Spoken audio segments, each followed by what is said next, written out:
Happy Thursday. Welcome back to this week's episode of Tachy Talks. We have a lot to cover this week. We're going to give you a heads up. This is going to be a long episode, but it's a really, really special episode to all of us because this week's episode is mentorship in medicine. So we're going to have 4 people come on and talk to us. Julia Cirone, and then we have 3 doctors, Dr. Alex Purcello, Dr. Sabga, and Dr. Ashfin Shah, and they're going to lead us through the journey in medicine and their experience with mentorship. And this is extra special to me because it's all about emergency medicine. So with that, we also want to explain where we've been in the past few weeks to somebody. Yeah, so you've probably been missing us. I know I would be missing us. Definitely. You've definitely been missing us. I've been missing Adri because I only see him during recording and he doesn't text me otherwise. So Me either. What are you talking about? Didn't I message you like a few days ago? No, I messaged you and asked if we were still friends.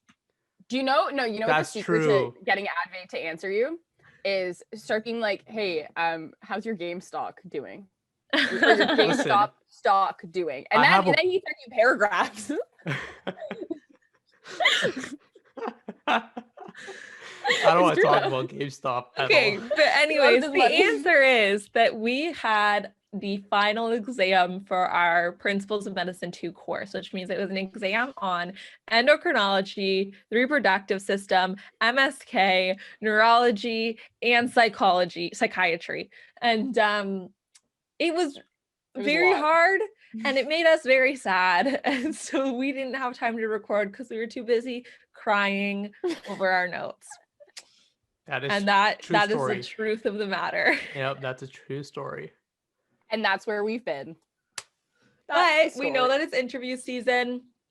We are going to get some more interview-centric episodes out. I think we've got a little contest surprise coming on the Instagram, so you can keep an eye out for that. And like we said, we have a long episode today. It's a party. There are so many people on the Zoom screen. If you're watching this on YouTube, so exciting. And so I think that we will just jump right into it unless anybody else had anything to add. Nope. No, I think my feelings. I think we're good. We'll just get started then. Dive in. So Haley, do you want to take it away with our classic little disclaimer?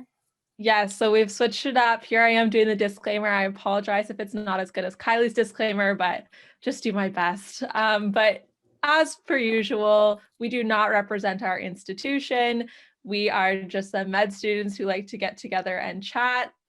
We're going to do our best to provide you with some good tips and tricks, but nothing we say here is going to guarantee your acceptance into medical school or into an eventual residency program.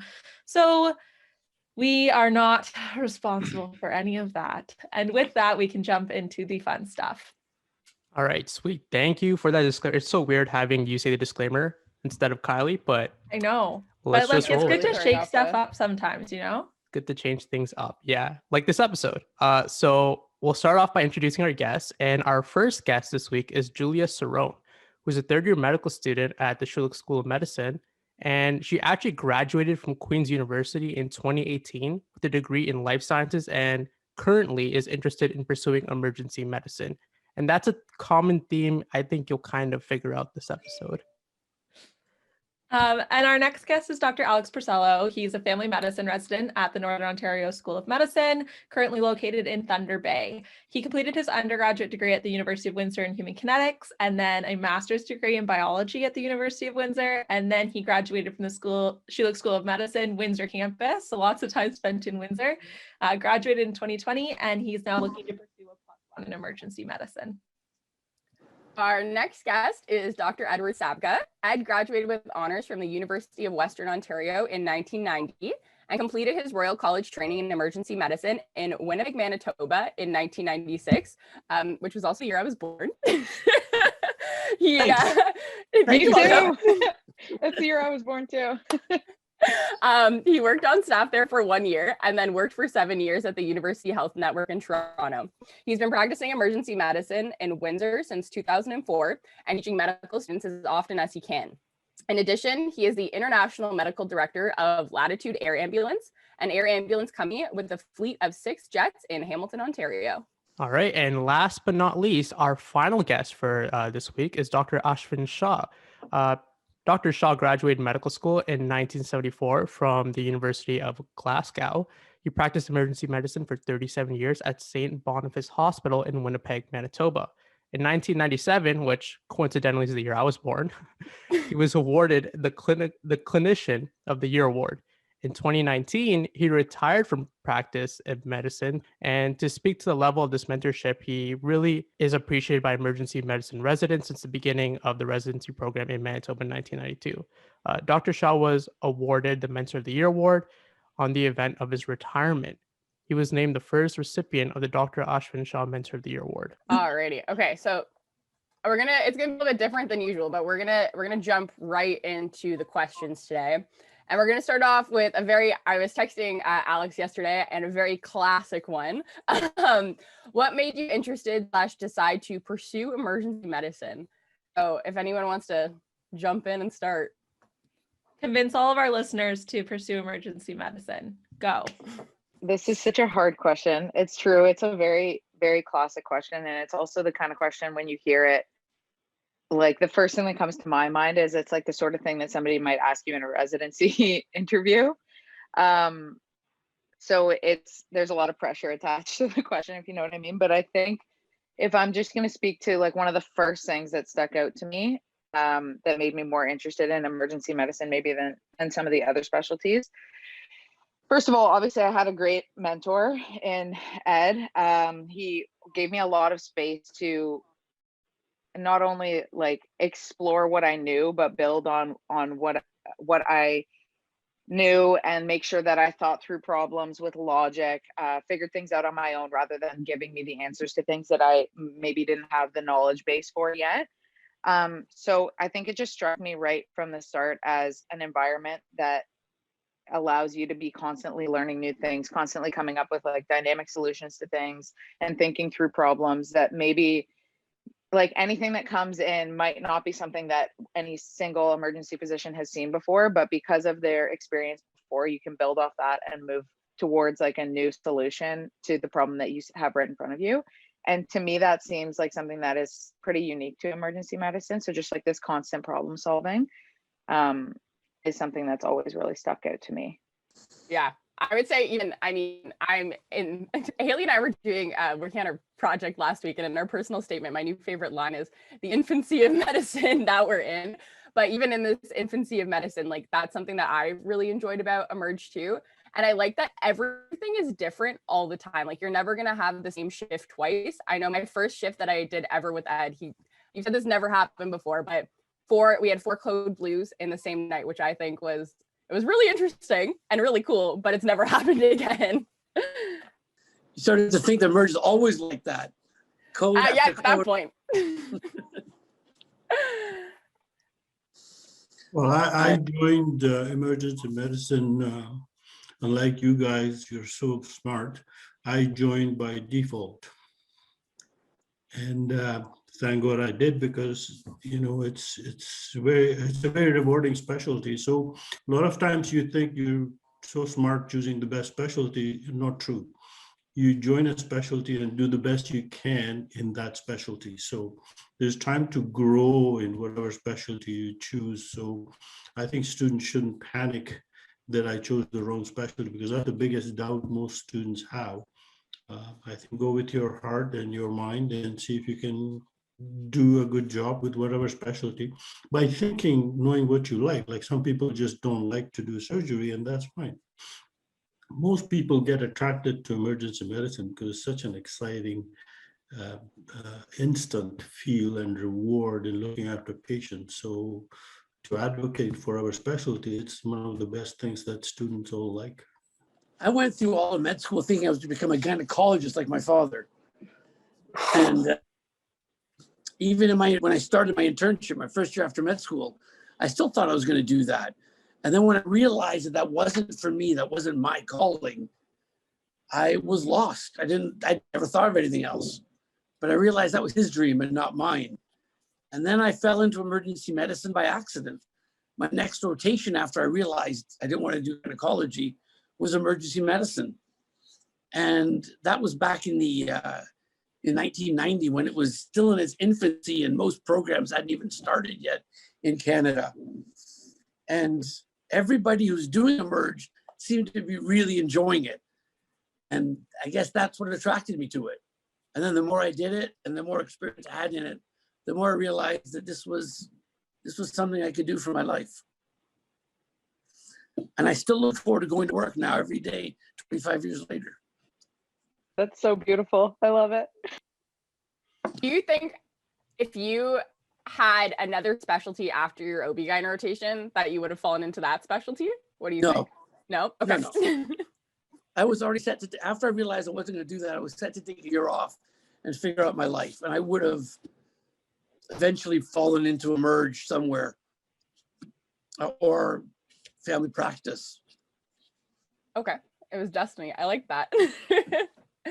Alex, what about you?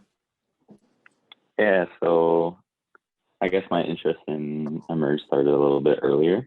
I'm pretty sure Ed and Julia have heard this story ad nauseum, but this is kind of my spiel. So when I was just 12 years old, I had kind of already decided that medicine, was like a potential career choice for me. I was just passionate about helping people, but something happened shortly after that that really motivated me to pursue medicine more intently and to get interested in Emerge. So it was just before Christmas when I was 12, and my dad got rear-ended by a drunk driver at a stoplight, and he was like pushed across 4 lanes of traffic. Luckily, didn't have any life-threatening injuries, but suffered for a long time after that with a poor quality of life, which really had a big impact on our family and a financial and emotional aspect, I guess.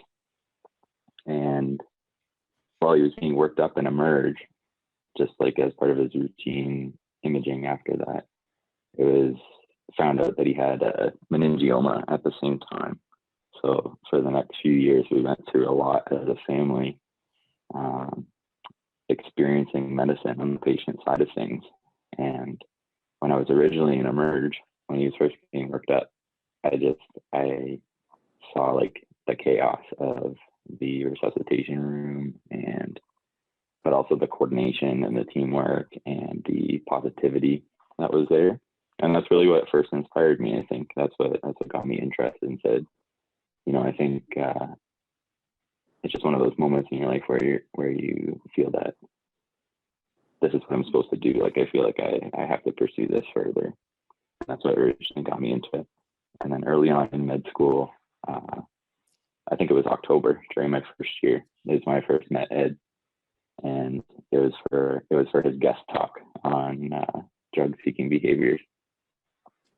And he was the first person that ever asked me that in medical school. The first person who ever said, "So how come Emerge? Why do you want to do this?" And he told the story to my whole entire class as a VOD, as one of our virtual lectures. And it just took off from there. I spent a lot of time in Emerge, and I'm sure, I'm positive at this point, this is what I want to do. That's awesome. Wow. It seems like it was a full life path to get you here.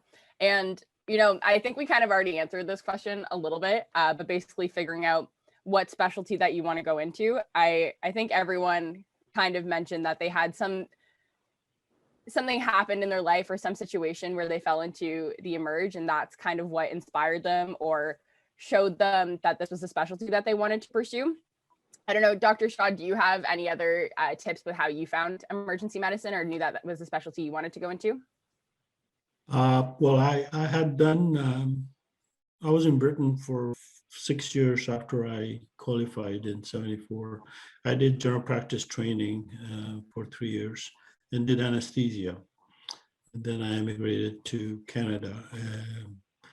And I just happened at that time to make a decision what I wanted to do. And it was none of that. And I happened to choose and decide to do emergency medicine. And I've been there ever since.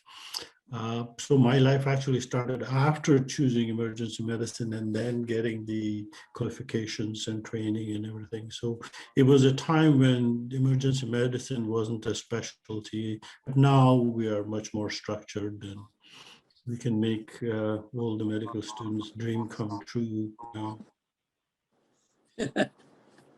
Just before we dive into the more mentorship specific questions, I think one more question that we wanted answered. And actually, if you could direct your answers towards Advait, he's the only member of the Tachy Talks team who does not know what he wants to go into. He's the only undecided one. So if you could give him tips for how to choose a specialty in general, like how do you know that a specialty is your specialty? What would you tell Advait? He really needs the help. Please help me. I'm lost right now in life. I don't know what's going on. I don't even know what time I wake up every day. I'm just living. I give every med student the same advice, and I think it's good advice. The first thing you need to ask yourself is what matters in your life. First thing, what's the most important things to me in my life? Is it having a lot of time off with my family? Is it being there for my kids for all of their events? Is it being famous at work? Is it, whatever it is, figure out what it is. And then do not choose a specialty that makes you compromise that.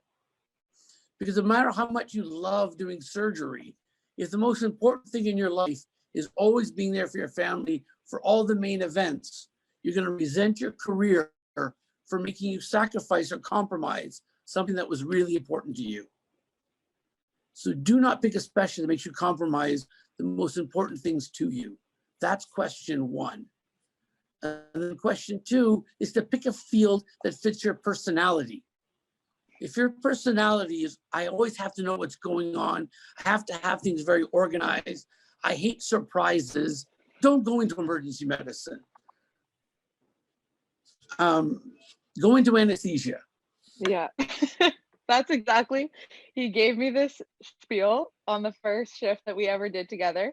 And he said, asked me the same thing that he asked Alex, like, why do you want to do Emerge? And I said, I like variety. I like knowing that like within this is in this very controlled environment, anything could happen. Anything, absolutely anything could go down. And once you reach a certain point in your training, you're going to be prepared to handle that. And he was like, yeah, if you don't like not knowing what's going to come through the door, you can't be doing Emerge. And I said, yeah, I see that. I already knew that was going to be true because my dad's an anesthesiologist. I know his personality. I know my personality. And I know that they're kind of like what we expect out of a day is very different. So it's very true. You go into anesthesia or something along those lines if you don't want to be taken by surprise. So the first thing, sorry. No, go ahead, Ed. I was going to say the first questions are personal questions to yourself before you look at all the different specialties. Decide what you're going to do. Go ahead, Ashwin. Well, not everybody's going to have the chance to see famous Ed talking to them on their first day. So the university has some obligations to identify little Eds going around everywhere, trying to impress. And other specialties do the same thing, right? The question then is for you to be able to have access to 2 or 3 of the specialties you like, and how people who can make you interested in your specialty. For example, the emergency medicine interest groups or different specialty interest groups, it gives you a little bit of a broader thing. And once you get sucked into the interest groups and everything, we are looking for you to impress you to join our specialty. And that's where Ed comes in, that once you've made the decision, then we have a specific role to play. But before that, we have a kind of indirect role to get you interested into the emergency medicine. For example, when I was giving tutorials on Bates medical exam things in the first year, I would have my 6 students and I would say, if any of you are interested in just hanging out with me for a day or 2. And so I practiced that for about 20 years. And I'm telling you that I got now there are about 6 or 7 attendings in emergency medicine through that. So everybody, you're trying to find a specific place where you can be enlightened or and sucked into the specialty. But I think it is very difficult because at your stage, you probably have 2 or 3 specialties you want to choose. And fortunately, for Julia, it was Ed, and that's so it's still unstructured. That everybody's lucky to have Ed to join. We need lots of Eds everywhere. So I don't know what the solution from the university part is, but I think we should have a process of impressing people to our specialty. And I think most places actually do have it to a certain extent. All right. Thank you so much for sharing that. That's definitely useful information. And I really like the information too about pick what kind of suits your lifestyle. I know I want to work-life balance. I don't want to be at the hospital all day. So that automatically cuts off a bunch of stuff. And then let's move on a bit. So this episode's kind of special because we have pretty much a hierarchy of mentors here. And I just kind of want to ask everyone, how did you find your mentor? And what are some ways people can meet or find a mentor in medicine, those who don't have one already? This is fun because I feel like this is the family tree of my mentors, because I have Julia, Alex, Ed, and then above that we have Dr. Shah. So I feel like it's just this totem pole. Is this a pyramid scheme? No pyramid. I'm joking. Multi-level marketing of emergency medicine. But I mean, I feel like I'm going to start this one, even though I'm technically not one of the guests, but I found Julia last year when I started, and I feel like I've kind of attached myself to her. And I actually remember we have an admin at our school, Mike, he's excellent. And I remember going to him and being like, okay, I think I really like emergency medicine after I did a shift with Ed, the shift with the 4 code blues, and I really enjoy it.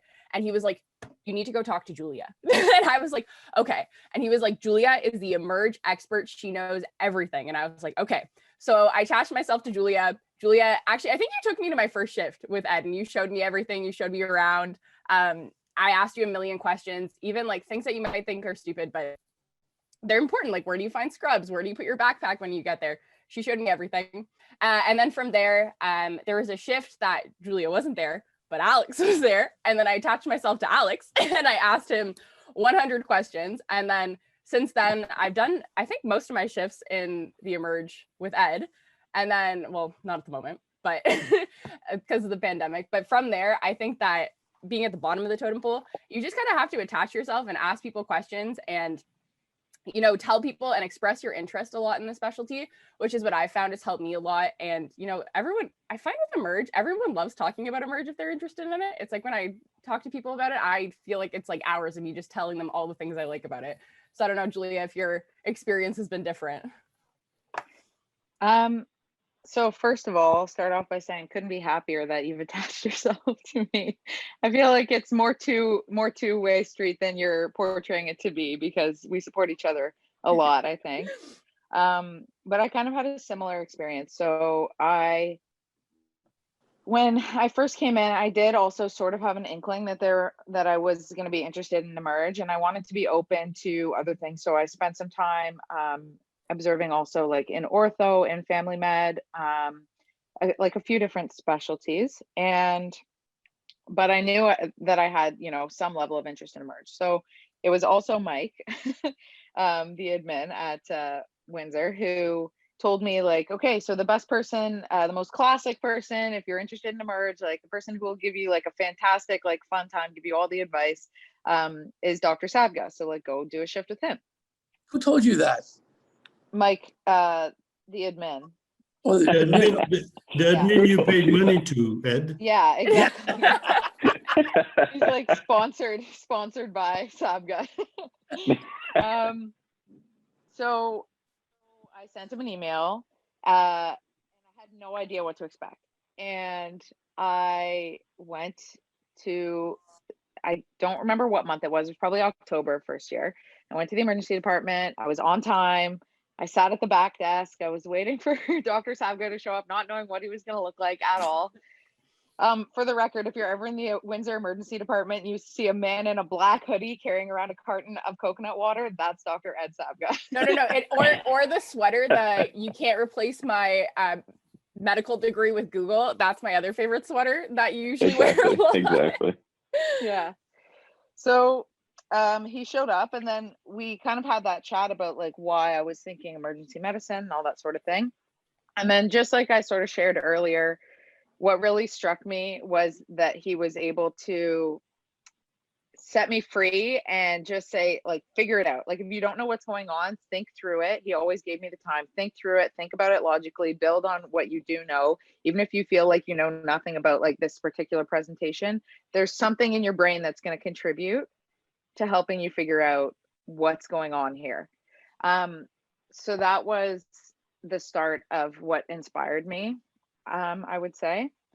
And then I think I had a similar experience to you, Kylie, where I think at the time, so yeah, I was in first year, and at the time Alex would have been where I am now, so in third year clerkship. And he at some point was doing his emerge rotation for clerkship. And I think we met because I was doing an observership shift with Ed as well, and then Alex was there for clerkship. And so then we were there, and I actually remember Alex, the first thing you taught me, like formally when we were there, was your little trick to remembering the regions on an EKG, like which region they were correspond to. That was the same thing he taught me first. And I say it to myself every single time now. So I was in the emerge a couple days ago, and a STEMI came in, and one of the doctors handed me an EKG and was like, what region is this STEMI in? And I'm like looking at him like big eye, little eye, like looking through it. And I was like, it's inferior. I'm just in the back of my head, I'm just thinking, thank you, Alex.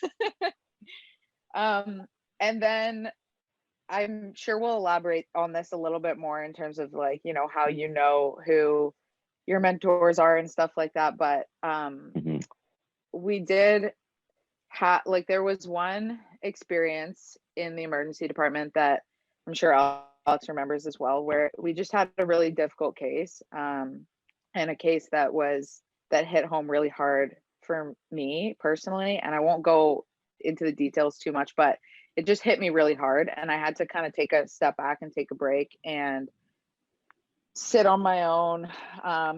And I kind of walked away once we were done seeing the patient without saying anything, but Alex obviously noticed and came to find me, and we sat for a while and kind of just discussed about how medicine, like not just emergency medicine, but medicine in general, can be emotionally draining sometimes, especially when something really hits home for you.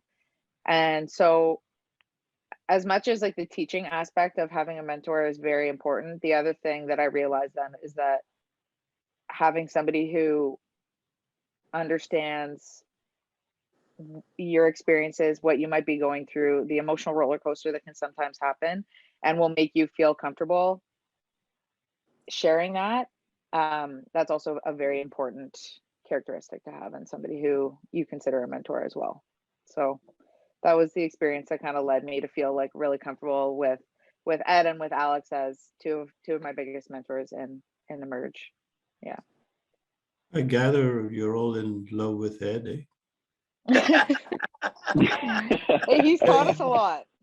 To varying degrees. Yeah, I think the important point you mentioned is that you actually went to see the emergency medical administrator or the undergraduate, whatever, secretary or whatever, to ask to do emergency medicine. And I think, you know, even in Winnipeg, and I'm sure it's happening in London and Windsor, that they know who's a good mentor. Okay, you don't actually have to ask, they know. They're okay, Julia's interested, let's send him to Ashfin. Okay, he will spank them and get them ready and choose our specialty. Okay, so that kind of information, the access should be available to you in emergency medicine. And I think if you don't have it, then maybe Ed can organize it to make sure that he picks up all the people that are interested in emergency and get them ready and fall in love with him like you all did. It's actually interesting because Dr. Sabga, one thing that he's told all of us is that if you're interested in emergency medicine and you come and do shifts with me and decide that you're interested, make sure that you actually like the specialty and that you don't just like me. So he's very good at making sure that we aren't just all his fan club. And he walks around and the nurses call us his little fan club. But it is important. And I think that's something that our viewers and listeners should know too, is that if particularly in medicine, you need to make sure that you're not just in love with your mentor and that you're in love with the specialty. And that's why it's a good idea to explore other opportunities outside of that. And it's okay to have a mentor that's not in your specialty of choice. And that's perfectly fine too. And there's still lots of valuable lessons that you can be taught in that kind of relationship as well. There is a secret that Ed has, is that when you see Ed working as an emergency physician, his function and working in the emergency department as an expert, you are like a sponge. You absorb everything he does.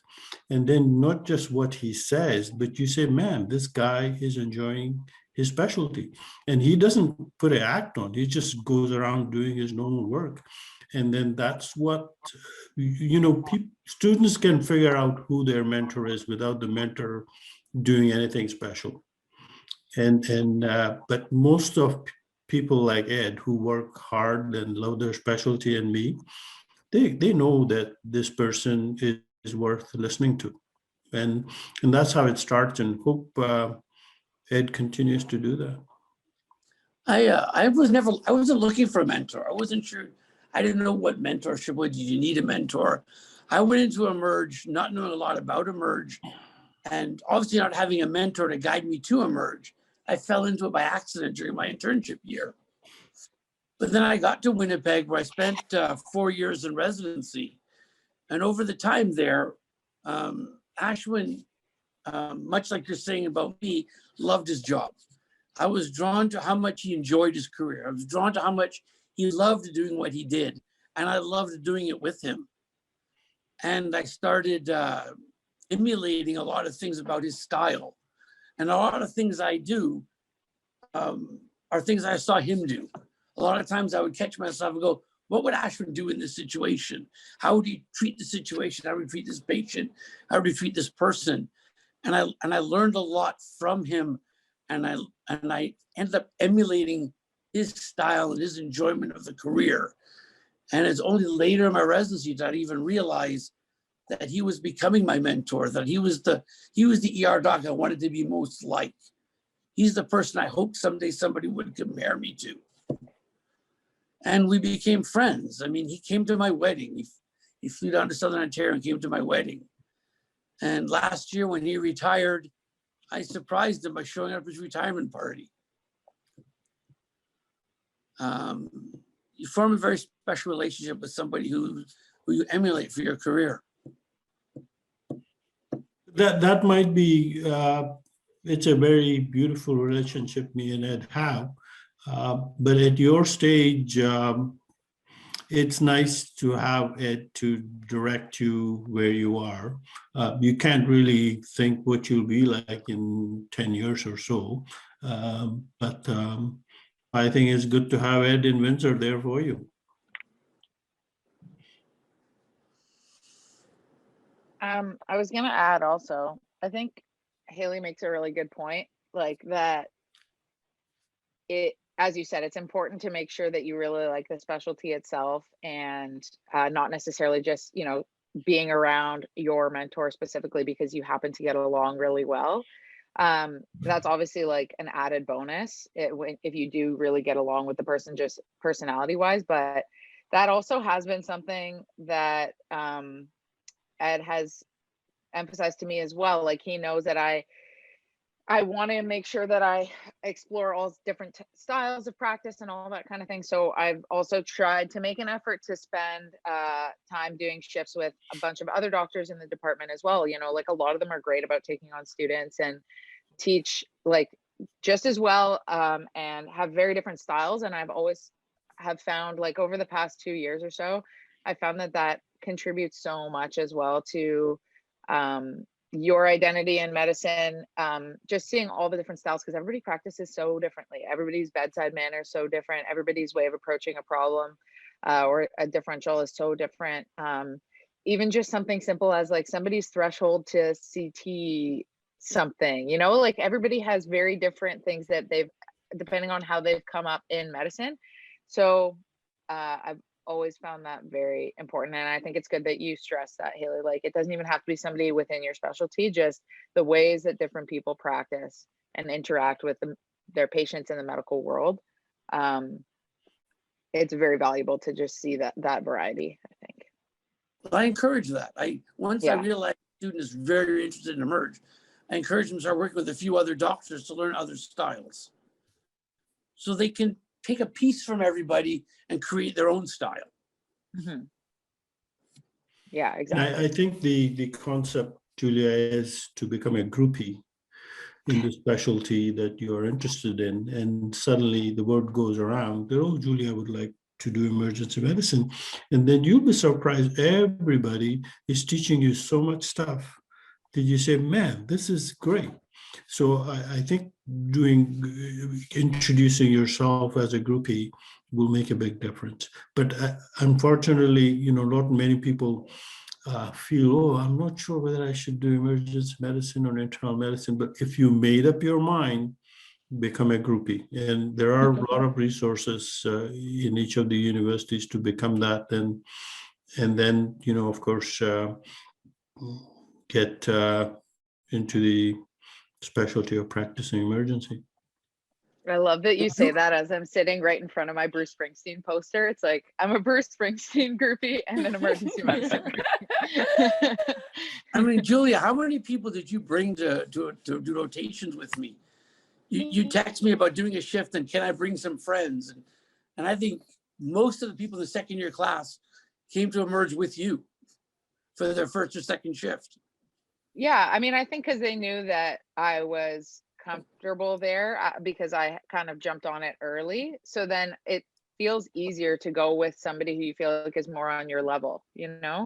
So I think that's why. And then people started jumping on it as well and knowing that it was a good place to be able to get into the groove and get some, you know, like see real cases and that kind of thing. Cause that's what I think helps people conceptualize everything that we're learning in class every day the best. So yeah. And then Kylie started bringing friends. Yeah, and I brought Haley along with me, and I was just gonna say, just talking about different specialties, because I know Haley right now is considering surgery a lot. And I remember, I guess 2 months ago now in December, we were sitting behind the nursing desk in the Emerge, and you were giving me life advice on where to live one day, but also giving Haley advice on surgery. And so it's just another example that you don't have to have a mentor within your specialty, because I mean, I'm going to speak for Haley right now, but I think that you've also helped Haley a lot in helping her in deciding what she wants to do one day too. I will speak for myself and say that's absolutely true. And I think that brings us like kind of this idea of being a groupie to a next question is, how do you show a potential mentor that you're like genuinely interested in their specialty? How can you kind of get that across to them and say like, hey, I'm invested in this? I think in my experience, it's not so much a one-way street in that you have to earn their interest. I think a natural mentor and somebody who's going to be a strong mentor to you is also somebody who's going to reach out and ask about what is your interest and why are you motivated to be in this field. And I think for all of us so far, Ed has really encapsulated that. Always, one of his first questions is why do you want to be here? Why do you want to do Emerge? And then that gives him as a mentor, I think, some sense of what are your motivations as a mentee, I guess. Are you doing this because like you're just exploring the field, or you kind of already decided and you want to learn as much as possible? I think that's the initial direction that starts to take. And then if it is a field that you end up being passionate about, I think your passion and your interest to learn, and the open environment that person potentially gives you, like Julia was alluding to before, saying that like even if you don't know the answer to a certain presentation or what's the next step in this process, just having the interest and the motivation to figure out, okay, I can figure out the answer, or my mentor can help guide me to the answer, or sort of letting go of that fear of, oh, I'm not sure if this is right, or I don't know what to do, having that sense of being lost a little bit. I think letting go of that fear and just letting your interest and your passion guide you goes a long way for a potential mentor. Yeah, the main reason I ask that question when I first meet students is because emergency medicine is so vast. It's not because I want to know if you're into emerge. I want to know what you're into. Because if your interest is orthopedics, I can show you ortho. If it's general surgery, I can show you general surgery. So I can create an experience for the field you're interested in. Because emerge does everything. So that's the main reason I asked that question. Well, I think most of us always ask, what do you want to do? And you get this little thing, oh, I love emergency medicine. Well, that's not true. But, you know, the real groupie would say, I want to do emergency medicine, Dr. Shah. And, you know, that opens their door to me. Okay. And once that's open, then I say, hey, listen, you have to establish a trust between the student and yourself, because if you don't do that, they have no idea where they're going right now.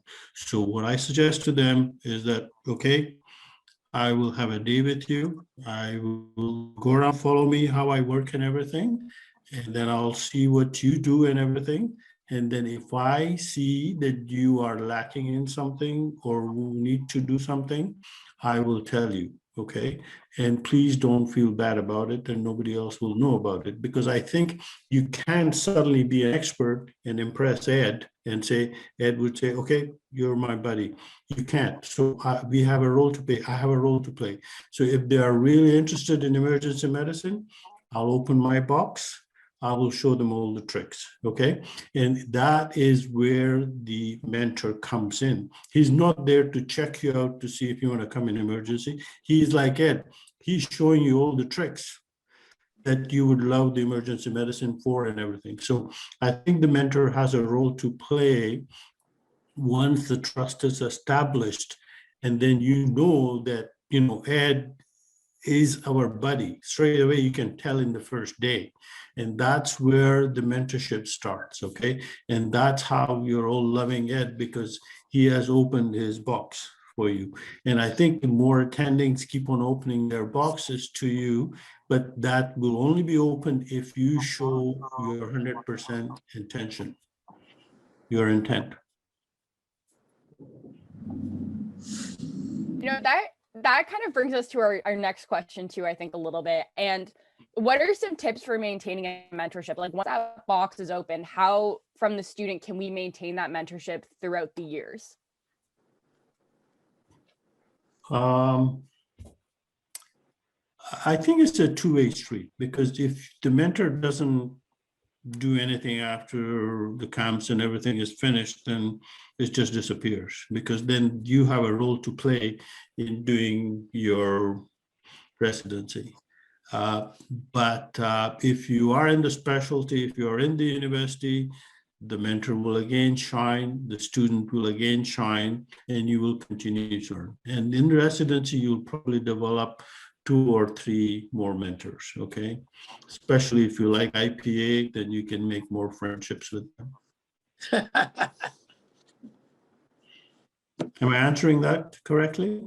Yeah, I think that's good. I know personally I struggle right now because, especially when everything's online, it's hard. Like, you can sign up for mentorship programs online and connect with residents at other schools, but it's just so hard to continue the conversation with them beyond the initial meeting where you're saying like, oh, I'm interested in Emerge.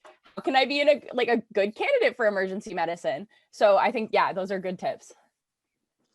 I know after I finished my residency and left Winnipeg, every conference I went to, I would always, drop Ashfin a line to find out if he was going to go. I'm going to ASAP. Are you coming? And if we were going to the same conference together, I'd make sure we hooked up, and I meant to have dinner with him, or with him and his wife, and maintain that connection whenever we were somewhere together. I always searched that out. And I think he did as well when he was at conferences. And I think that's how we maintain a connection over the years. And the love affair with friends, meeting new people and keeping them forever starts after you embark on the career. You'll be surprised, and even your colleagues in your class and everything, you become better friends because you're working together in the same specialty. You all sound like such wonderful people. All right, I'm just gonna be honest. You all sound amazing. But what if? This is just a random question. But what if I contact an attending or somebody to be my mentor? Well, not really, just to see what their specialty is like.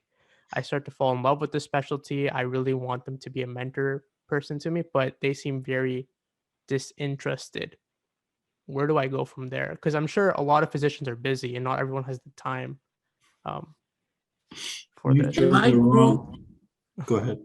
Let's say in my group, there's not a lot of docs that want first and second year med students working with them. There's maybe 3 of us now. And so if they're not interested in med students, they're not going to be a mentor at that stage to get into your residency. Yeah, I think it's a sad story that you choose the wrong person to be your mentor. And so that's where it is such a waste of time to spend such short time you have with somebody who is not interested. And I'll be honest with you, there are doctors in our specialty who have the choice of being mentors and are not doing a good job. And those should be identified. And I think in our university, especially, the director of the program and the undergraduate director knows these people, okay? And so and I think we should be helpful in giving you the doctors who would be like Ed. We should have about 6 clones of Ed working for you, okay? And the others should not have the privilege. So in fact, there's a competition starting by the attendings to say, how come everybody wants Ed? So the attendings have to learn a bit too in trying to be educated and professional and competent to teach students. So you're raising a very important point, and be careful that if the attending is not popular, chuck them, don't get them. That came up for me a lot in my residency. In Manitoba, they were really nice about, in the last 2 years of a residency, letting me choose my own schedule. So I could pick which staff I wanted to work with, which ones I thought were the most effective teachers, which ones whose style I wanted to more closely emulate. And the ones I didn't work with noticed and said, how come I never get you on my shift? And I have to come up with diplomatic ways of saying, because you suck. But to be fair, it's also a reality of medicine. It's a reality of the world. I mean, I know I haven't been here as long as some other people on this call have, but I think it's the reality of the world. Sometimes you have to work with people that your styles don't match up. Maybe you don't get along with so well. And that's just part of, especially in emergency medicine, where like there's a couple doctors, like you're not in an OR, you're the only doctor, you're running the show, right? There's other doctors around. You want to be able to bounce things off other people. But sometimes you're working alongside somebody that you don't get along with so well, or your personalities don't mesh. And so that's part of the reality, I think. And yeah. we have to structure ourselves to your needs and not waste your time, because you come a long way to become a medical student, and then you'll suddenly be a specialist, and we can't just not listen to your needs. So just give you an example of the people rotating pre-CARMs, like 3 to 4 months before CARMs, okay? We know that these people don't want to do an emergency rotation unless they want to do residency with us, okay? So we have to invest ourselves in these smart people, and there's usually every year about 15 or 20 people, plus about 15 or 20 people from across the country. And for those people who apply, we make sure that they work at least 3 days with us, okay? And the director knows who are the eds in our department. So these 30 people over a 3-4 month period of time, it's a busy time for the 15 or 20 attendings who are just getting hammered with these people for 3 days, but they are totally invested in taking care of the careers of these students, okay? And so me, for example, if I get a student, say from Calgary, working with me for 3.5 days, and so I straight away tell them that you're working with me for 3.5 days. I know you will have to get a reference from me because I'm working for a longer period of time than others. Then I will set my goals for you, okay? And I will tell you in the first day whether you're achieving those goals or not. If not, I will make sure you achieve them in the 3.5 days. So it has to be quite structured, and a lot of us, the groupies, emergency groupies, looking after emergency groupies, we have to do that because we all want to write a good reference letter. And we have in emergency in Manitoba anyway, all of us have to write a good reference letter. If we don't want to write a good reference letter, then I have never refused anybody except one to write a good reference letter. And the reason for that is that we have, between the student and me or everybody else, have worked hard to get them to that level where we can write a good reference letter. So I think that structure has to happen, because I think apart from just wanting to love the specialty and be in emergency medicine and everything, we have to make sure that you're ready for us for the application.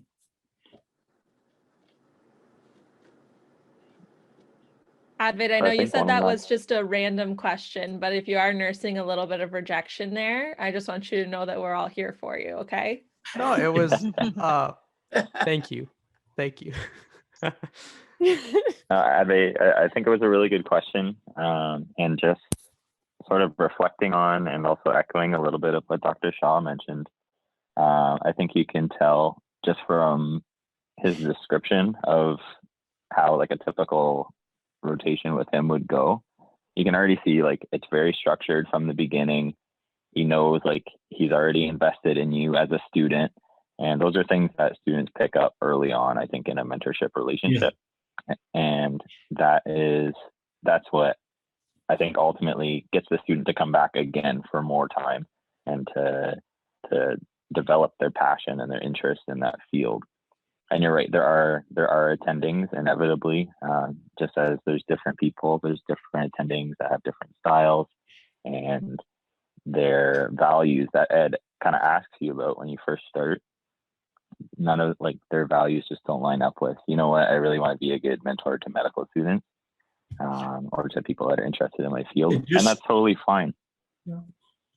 And just like the student being a good student, the mentor has to learn to be a mentor too. But one of the few secrets you can pick up on a mentor is that the mentor will be a good mentor if he's competent. And you can figure that out. And once that aspect is done, and then he trusts you and you trust him, everything's good. Except there's one thing that's missing in all this, is that you want humor in the attending. You don't want to go around wasting your time with the boring attending. Just, even if they teach you all that, forget it. Just let them have somebody who enjoys your company and life with everybody. And that makes your time so much more comfortable than be stressed out about 6 different things that you can pick up on EKG. You can go into the books and learn it. Don't worry about that. But to walk tall in a department, to know that you like the place and you can work in it and everything, that comfort comes from how the mentors tell you what to do. I think I teach my students more about classic rock than I do about emergency medicine some shifts. Sometimes. I can Sometimes. confirm that. Yeah. Yeah, I can also. And that you told me my taste in music isn't good. Ouch. Ouch. It's all good. It's fine. I'm learning. I like Ed Fleetwood has high Mac now. standards. He does. And it's not Lady Gaga or who else do I like? Dua Lipa. No, I think you like Dua Lipa now. So not Thank you for everybody that is music. not everybody is perfect, and that includes Ed. I think in the 2nd year or 3rd year residency, he called in sick. Okay, Uh-oh. and he actually went to a rock concert. I know. Oh no. Shocker. And what are Well- the odds that the staff that questioned me about it had a seat right behind me at the show? What There were you the go. odds? Always the show. So you be careful. Don't go to concerts and call in sick. Okay. That's like a sitcom episode right there. You could just He make sat right behind me and he said, "How's the studying going?" But Concert was it, do you remember? that's the good part of working. Yeah, I denied that I had tickets. I said I was going to study. It was for an Allman Brothers concert. And I totally had tickets the second they went on sale, and he caught me at the show. Oh my gosh. I remember once I went on a trip for a weekend and tried to tell them I was studying, and the TV was on in the background because of all the overhead announcements in the airport. Well, I trained in Glasgow University, and one of the surgical attendings, when I was in the final year, we had to do 4 weeks of locum so that the interns in those days could go away for their holidays. And the first day you would go into the room, this is British, it's terrible. The guy would be in his gown at 6 o'clock in the morning, having had a shower and having his breakfast and things. And then 3 of us will go sheepishly and say, "Oh, good morning, Dr. Hutchison, how are you?" And he says, he'll throw a book at us. In that book, he says, it has all the excuses for anybody who wants to come late. You will be pardoned if the excuse you give is not in this book. So all of us, the first day, are wasting our time reading that book. Did you find an excuse that wasn't in the book? No, I was so pathetic, I couldn't find one. So in fact, that's the secret. So nobody was late. Everybody came. I think that's a good tip in general. I mean, I haven't started clerkship yet, but they've always told us be on time, always be on time. Yeah. And I think I think especially in emergency medicine, it's everybody's so much in time. Like if Ed goes and goes 5 minutes late for his shift, I bet you he never does that because he's always there in time, and we have to do it because we're taking over from somebody, you know. Actually, my experience has always been that Dr. Sabga is there 10 minutes early. That's always been my Oh yeah. Thank you. Thank you you for helping me look good. I'm not going to comment on this. I feel like there's a joke I'm missing here, but yeah, okay. I guess moving on. So we talked a lot about questions that mentors ask the mentee, like what specialty are you interested in, and things like that. But what can we ask you guys? What can the mentees ask the mentors to get a better understanding about everything, really? What kind of music do they like? Just kidding. It's a very boring question as far as I'm concerned, because I have to do that to all the students who ask me. But no, you have to advocate for the specialty you're doing. It's like I'm doing emergency medicine, so I have to tell them the good things. But, first of all, I always tell them that there are certain bad things about emergency medicine. If you're able to put up with it, then you just come in and join emergency medicine. So I think you can solve their anxiety and distress, because every specialty has bad points, right? Every specialty has anxiety. Every specialty has different methods, difficulty of learning, practicing, everything.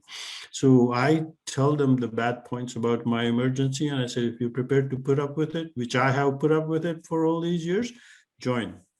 And that breaks the ice. And we're not trying to pretend to say everything about emergency medicine is good. It isn't, but the love is forever, right? So if you start making them fall in love with the specialty, like that's how surgeons, surgical students become surgeons, because they fall in love. They know it's a shitty specialty, it's hard work, and it's going to be terrible. You're going to screw up. The patient's going to die after you operate on them. So, nobody would go into surgery if if they are prepared to put up with it, like our shift work and everything. It's a joke. Then emergency medicine is happy, especially people who love rock stars. They don't mind sleeping during the day and staying up late at night, listening to music and working in the ER. That's the real reason you went into emergency. You're trying to emulate the life of a rock star. That's how what Ed's true. doing. That's the secret. Secret, there you go. So what I'm getting from this pretty much is like what kind of music listens to you tells what kind of specialty you can do. I feel like we have to make a BuzzFeed survey. You know how BuzzFeed's always like, oh, what kind of famous person are you? We'll do that. What specialty do you want to go into based on your... Yeah, build a playlist and we'll tell you what specialty you should go in. I like it. Exactly. There Well, you go. Me and Ed, we don't talk to anybody unless they like Scotch, IPA, classic rock, and blues, okay? If you don't like any of these things, Ed will not look after you. We can't be friends. Well, you heard it here first, people. Put those things on your CV, and it's a guaranteed match into emergency medicine. We'll get in. Oh my gosh. And if you think I was being serious, please refer back to our disclaimer in the first 5 minutes of the show. That was a joke. Oh, it's not a joke. We when I Oh no. when we had the residency in Manitoba, they let the residents do one of the rooms where we interview potential applicants to our program. And when we meet the residents or the future residents, we would have to hang with these guys for the next several years. We had to make sure it was a match. And they didn't like Scotch, and they didn't like our music. We tried to push them away from the program and make sure they didn't get accepted. I mean, one of the guys, Rob Reed, he got in because he liked the Allman Brothers. We thought we could hang with this guy, and we pushed to get him in the program. Julia, That's definitely a disclaimer. That's absolutely true. That's a disclaimer. Julia, it's time for you and I to get together in the evening, start trying Scotch, building our palate. Oh yeah. No, I can dabble. I was raised by a father who also loves Scotch, so But I mean, it's not a bad point. Like one of the biggest things that people tell you about residency applications, at least once you get to the interview stage, is that you can do all the book learning you want and all that kind of thing, but there's a certain level of trust that people are putting in you if you come into their residency program, right? And they need to know that it's somebody that they feel they can depend on, and that they want to spend their time around for the next 5 years or whatever. So whatever those criteria are, I think a lot of that does play into it. So that's what I've always been told. You want to kind of portray yourself as the person that other people will like to spend their time with over the next, 5 years. Not that has to be about drinking Scotch, but other. But it's about something. Personality. Yeah. It'll be about something. There's no question that if we are, say, assessing you to be in the residency program, that we have to be smart. Like one main important thing that we address apart from Swatch and IPA and all that is that you are smart, and we can pick it up that you are smart or not, okay? And if we were not good enough at picking up smart people or not smart people, we'll be picking up losers. So every faculty, is trying to pick up smart, intelligent people, because if we start with that, we can teach you anything, okay? We can make you better once we know that the basic brain quality is good, okay? Because if we don't do that, which we always do when we're assessing you, we're not actually assessing you to if you can answer all the questions correctly or not, because that's not a test. But there is that secret test that every attending can pick up, and you'll be surprised that when we look at you, and 20 of us have worked with one student or 20 students, and we grade them, the grading is almost the same, okay? So you have to work hard, and you can't suddenly start impressing us in a 3 days, but the motivation that you want to do emergency is actually good enough for you to do things right with us. So there are no special tricks or anything, but at the same time, if 20 people are working in our department in that class that want to do emergency medicine, there is going to be some wastage because we only have 5 positions. So plus we have to choose 5 people out of 30 or 40 people. But there are enough positions across the country for the residency program that most people would get into emergency medicine when they wanted. Am I answering the anxieties correctly? Yeah. What I also got from this is that I think I would be really good at Emerge because my brain's really good quality because it's unused. That's a joke. Crash. But no, that was a really good answer. Thanks for sharing that. Ed can check you out. I think we're approaching the end of our question list here, but one thing that we did want to address, a lot of our listeners are actually undergraduates. They're pre-meds who are kind of getting ready for medical school. And so they were wondering what kind of mentors or what kind of mentorship relationship will be most helpful for them to get into medical school. So I don't know if anybody had any insights on that, and whether do you think it's helpful to try to create mentorship relationships with doctors that early, like before you're even in medical school, or should they be looking more for relationships with current medical students? And just, if anybody has any thoughts. I don't know whether it's really relevant to have an individual mentor to come into medical school because it really is not an issue. The issue is to get in with your numbers and marks and the interview. I mean, there are hundreds of questions in the internet for interviews and everything. But as I said to you before, like when you have multiple interview sessions, people can pick up the right candidate and they will all usually be in the same order.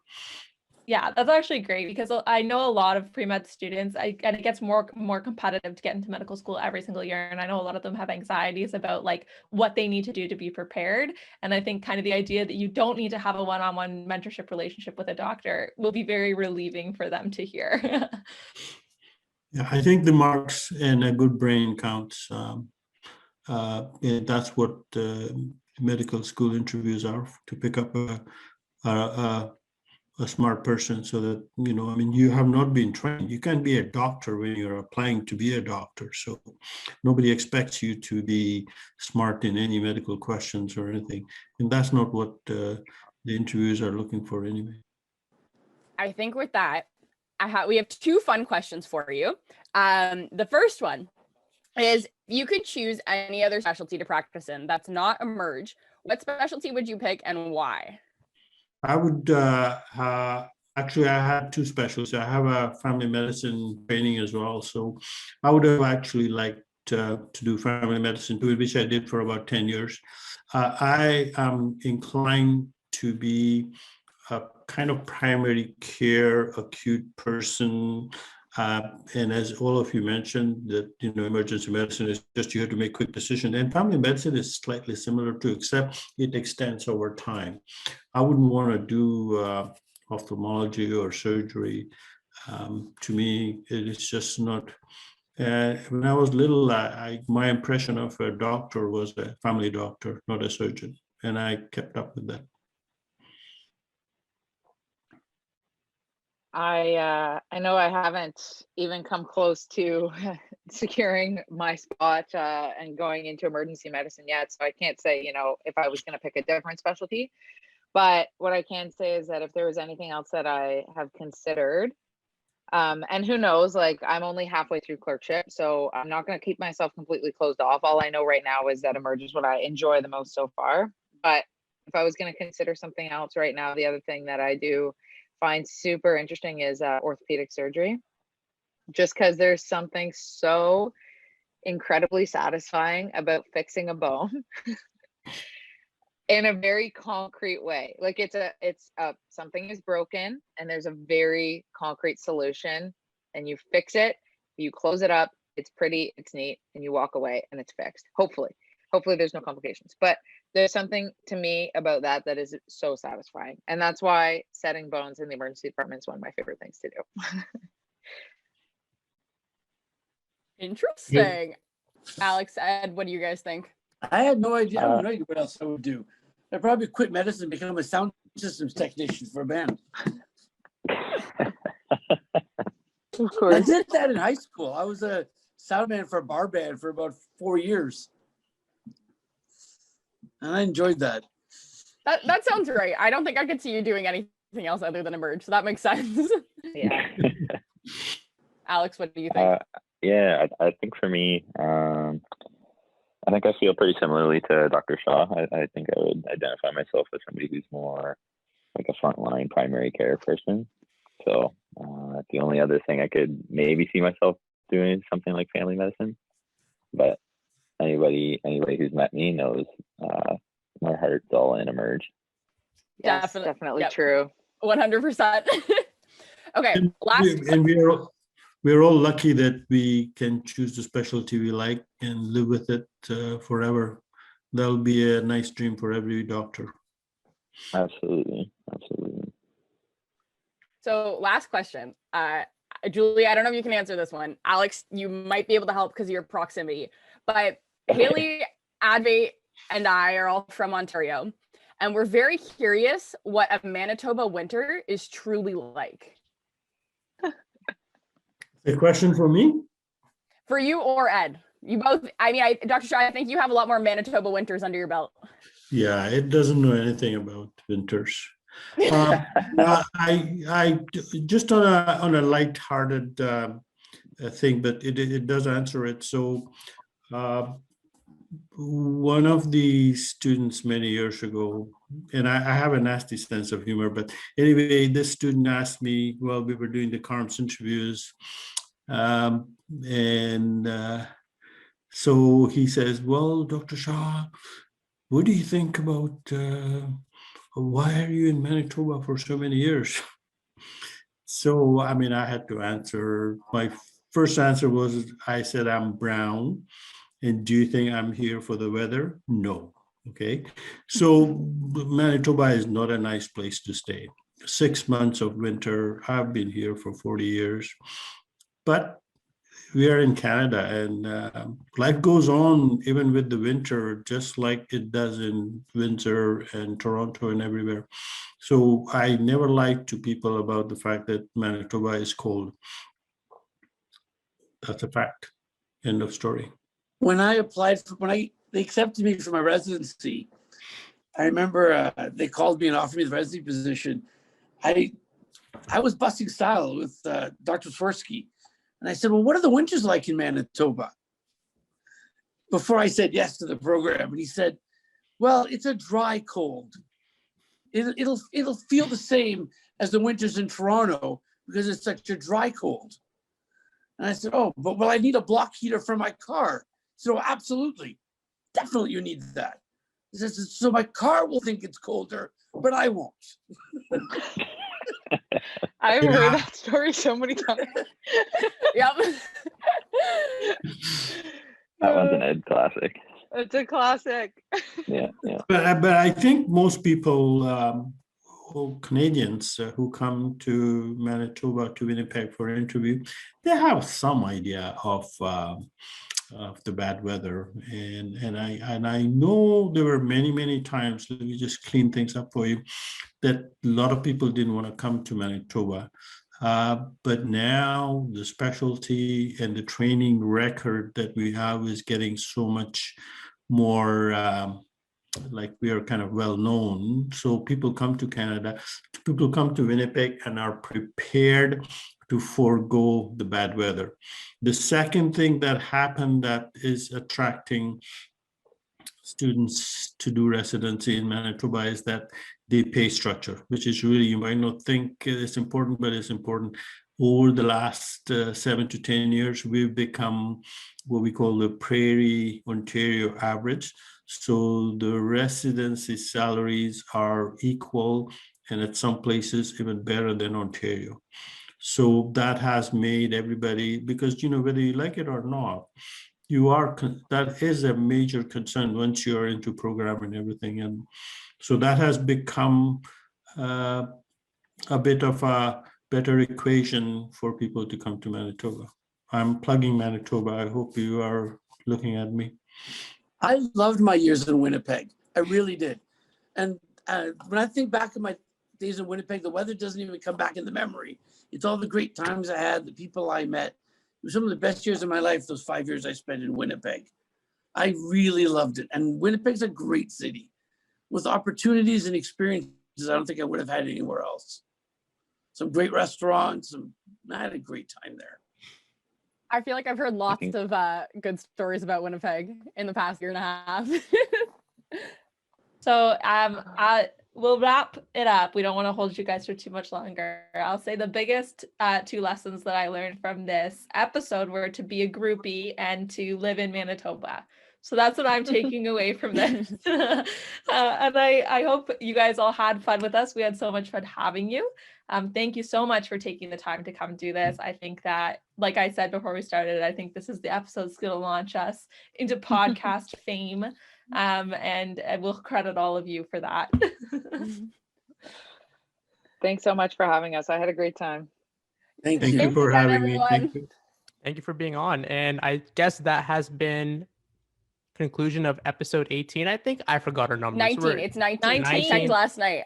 Wow. last night. So I would know 19 this episodes. time. But that is episode 19, Mentorship in Medicine. Thank you all for joining us, and we'll see you again. Our schedule's been funky, but we'll see you again eventually. Yeah, we'll be back. Hopefully 2 weeks. Thanks for joining us, everyone. Bye.